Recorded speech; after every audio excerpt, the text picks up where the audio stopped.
Direct since ambassadors nyo na ang SB19 and Bini, is it possible ba na mapanood din sila sa Sine Panalo? Nako, may mga possible surprises in the works na hindi ko pa pwedeng sabihin. Pero kung mga fans kayo ng SB Bini or yung mga artist, meron kami isang pasabog na inaayos na sana matuloy. Lord, sana matuloy kasi gusto ko yun. Any clue, Direct? Involved sa festival. Involved sa festival. Wow. So, Okay. may something na pwedeng mangyari among them in collaboration with the festival. Yun ang Talaga. As a special feature.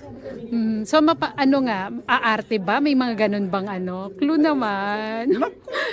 Kasi I'm sure yung fans, 'di ba? Parang malaking panghatak din kasi yung SB19 and Bini kung Yeah. sakasakali, 'di ba, Yeah. na mapapanood sila.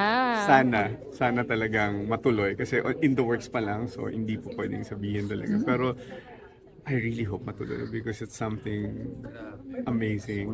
Out of the blue, parang magugulat lahat ng tao. Pero, oh wow!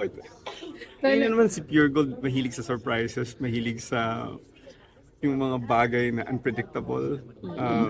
This is something very unpredictable. At when it happens, you'll find out. Right And away. hindi ba nahirapan ng Pure Gold Direct na makuha ang SB19 and Bini na maging ambassador? I was not involved in the process because that's the same time na Sine Panalo. But it was actually putting them together, yung dalawa. At that time kasi, syempre SB was at the peak at the time and then Bini was just emerging. So ang ganda ng timing.